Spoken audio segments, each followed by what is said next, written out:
I'm Alexis. And I'm Tiffany, and we're the hosts of Legit KidLit, a video series where we get to see into the secret and silly lives of authors and illustrators. We love to celebrate and promote books, but most of all, we want to say hey to all you readers out there trying to find that right book for you. We hope that you can find some new reads after today.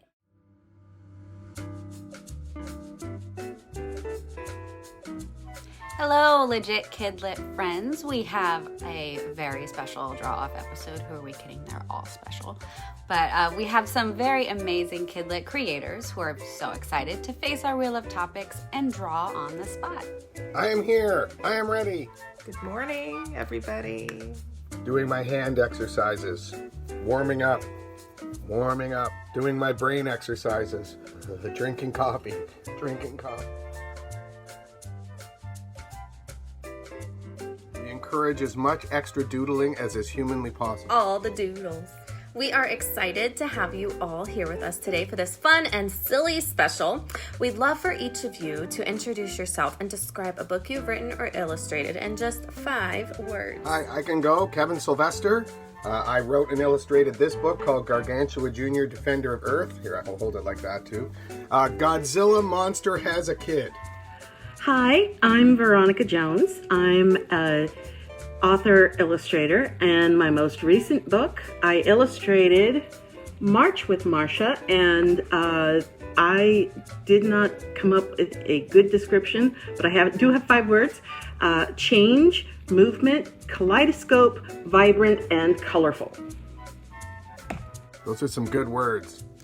So Kevin, I am definitely Team Godzilla, not King Kong. So I love that book. And Veronica, that cover is beautiful and I can't wait to read it. So I'll go. My name is Riza Figueroa, and I actually have 2 books out right now. One is called Una, and one is called We Wait for the Sun.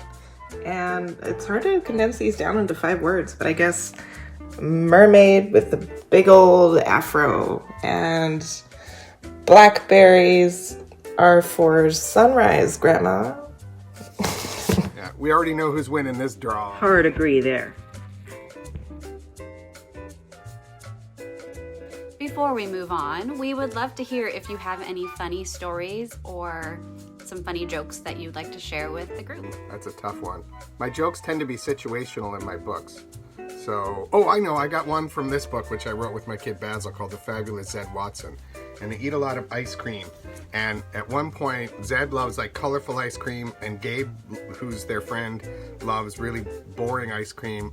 And Gabe shows up with a cup of something that is supposed to be banana. And then Zed says, "What flavor is that? Glue?" Makes me laugh. I wish I had something good to share, but I tend to be kind of an accidentally funny person as opposed to a here's a good joke or funny story kind of person.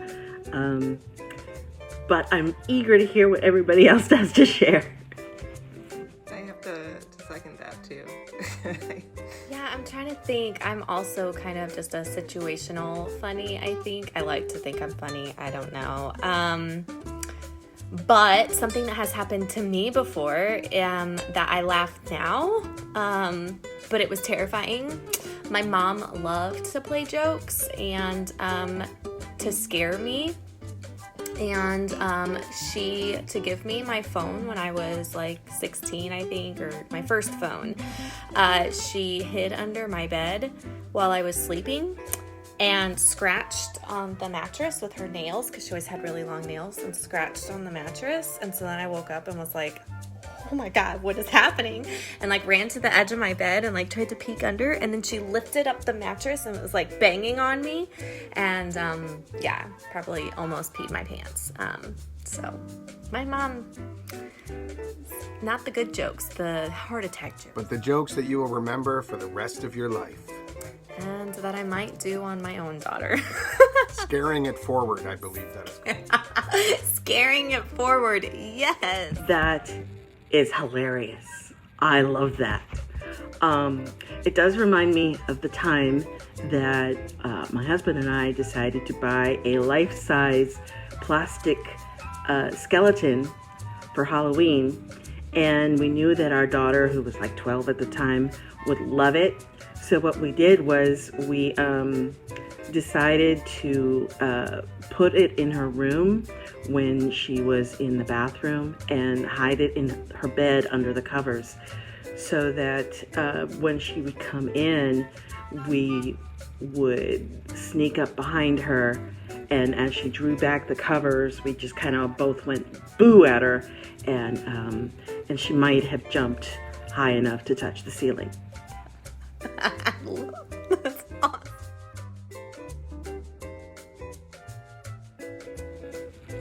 I am finding it very hard to resist the urge to peek.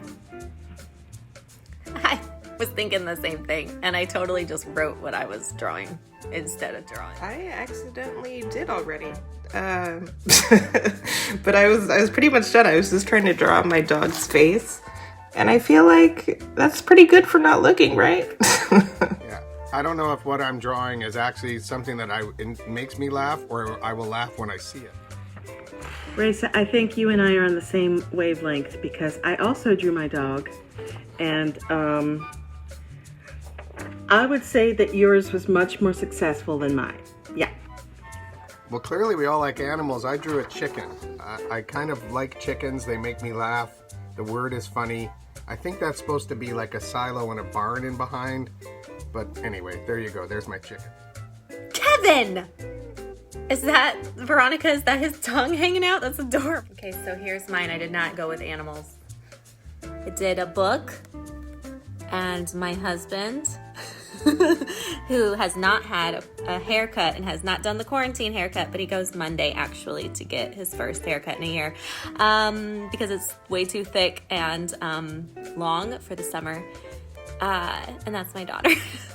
But I peeked and was gonna draw her eyes, and I thought, okay, I peeked, so I had to stop. Awesome. Those are all awesome. And I love the tongue hanging out of the dog too. That's just, you can imagine that dog slobbering all over your floor. Yeah, he's part Pyrenees, so drool is a problem. But just imagine how funny that drool is. The kids will love it up. They'll laugh it up.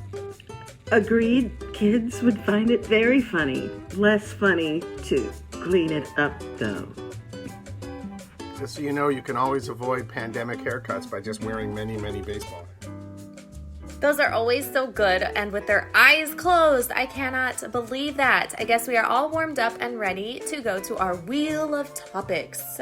Shout out to some awesome middle schoolers for providing many of our funny topics.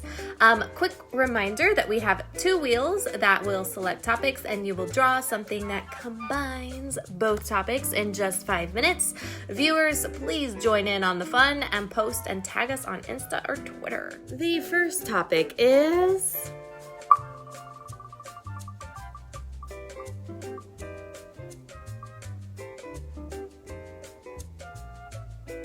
tricks. All right. Well, I feel like the dog owners have an immediate advantage. True. And topic 2.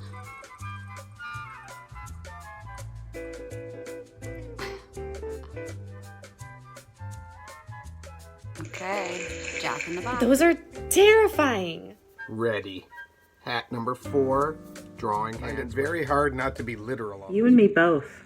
Although I also know Alexis likes horror movies, so I'm going for some sort of horror angle.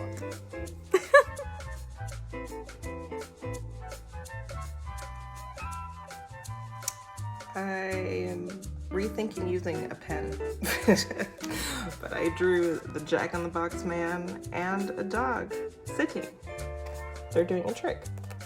That is excellent. What is the dog ordering? Hamburgers, chicken Those strips? little egg rolls, of course. A dog with good taste. Oh, I was thinking of the Jack in the Box food too. What a good idea. I didn't do it, but what a good idea. Well, I sort of had that idea in my head too, because I do find that the Jack in the Box guy kind of scares me.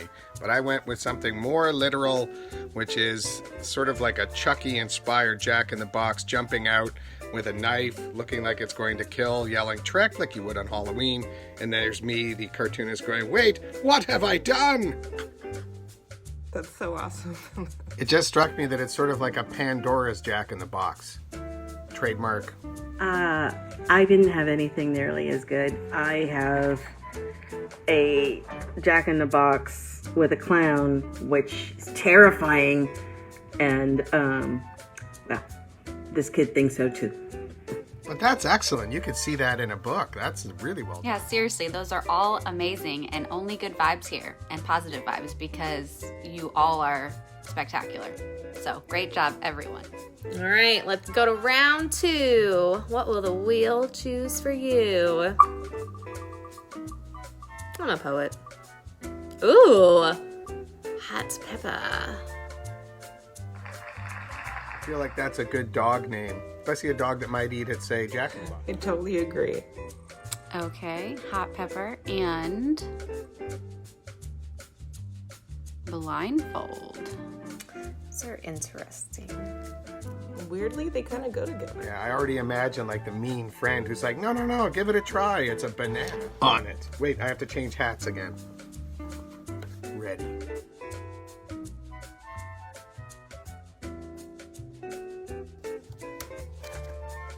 Yeah, so I got a hot pepper serving peppers. That pepper is so cute, like adorable. I foresee a whole series of kids' books about like different hot peppers and how they, they live in a village, sort of like Smurfs or something, causing various levels of olfactory damage. That would be It amazing. would be awesome. I went for what I said actually, but I sort of drew from it. Wait a second, I'll turn it around here. I drew from my own childhood. So this is my younger brother Doug, and we used to do stuff like this all the time. Like you'd blindfold him, and it's like a trust test. So it's like, dude, it's a banana. Promise? Sorry, Doug, because then your mouth blew. I like the explosion at the bottom. That was awesome. I think we were all thinking along similar lines again. This one, I decided to focus more on a girl who was kind of like neighborhood tough girl. And so she is perfectly willing to eat anything that they throw her way. Did anybody ever read something about eating worms when they were growing up? Anyway, that's mine. How to Eat Fried Worms was one of my favorites. Oh my gosh, that book was awesome. Eating Worms, a classic. True story. I actually know a guy who is lacking the enzyme in his mouth that makes peppers burn, and he can eat the hottest peppers. And he said he goes out and he wins competitions and stuff. And I said, that's great. He said, yeah, it's awesome, except you can't really taste them. And the next day, not so much fun. That was my next question was, I'm sure his body can feel them. Right, round 3.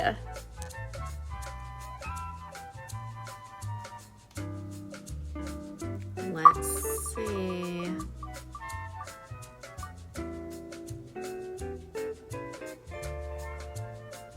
All right, silly. An easy one for us. We're always a little silly. Yeah, that seems like a given. I'm semi-hoping it lands on the Joker, too. That would be a fun one to draw, but hard.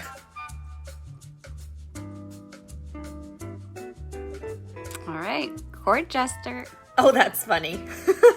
Well, if you didn't get the Joker, at least you got a court jester. That'll have to do.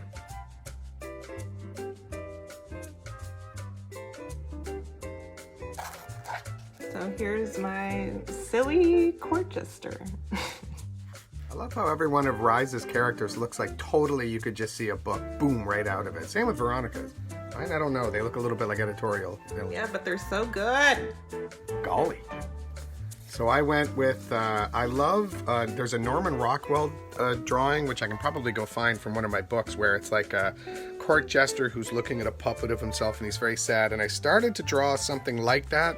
And then I decided, no, it's supposed to be silly. So I have a court jester who's like reading a book of jokes, sort of like me struggling to find a funny joke at the beginning of this whole episode. So, of course, he's reading a joke book called Jokes That Won't Get You Beheaded. Because, man, you do not want to make a king angry. I kind of struggled with this one. So this is a court jester who's doing his best to entertain a very grouchy king who's just kind of bored. So he's on a unicycle and he's juggling and he's just very nervous. Veronica, I like how you can see the emotions. Like, you can tell that that's a very grumpy man, king, and then the jester is all like, I'm trying to do everything I can. So I like how you can feel it coming out of it. But again, like, you can just see the backstory. It's like this kid that gets through, maybe his dad is sick and he's got to fill in for his dad that day. And you're like, oh my God, if I don't entertain the king, me and dad are both gonna get bad. Once again, I am floored by all of your amazing creative explosions. You guys are amazing. Gosh. Also, this hour went by way too fast. Agreed. That was fun. I love seeing the variety of stuff that people come up with. Thank you. Yeah, that was super awesome. Thank you for having us. I had such a good time, and I felt so proud to be in such good company. I think we also generated about 5 new book series. So publishers, get ready. Here they come. Yes, the Hot Pepper Village, I think, is my favorite. I love that one too. It kind of reminds me of like Sour Patch Kids. Like, they might be trying to be sweet, but they're really sour and mean. I don't know. It seems cool. Yeah, and you can see all of like the internal battles about who's the hottest pepper, but who's the coolest pepper, and all sorts of stuff. I'm spicy. You just burn them out. It's always a fantastic time, and thank you for the laughs and the creativity and the motivation to get out there and make new ideas. So turn these ideas into books. Let's do it. Thanks, everybody. Have a great weekend. Thank you so much. Have a great weekend, everybody. Enjoy the springtime. Bye.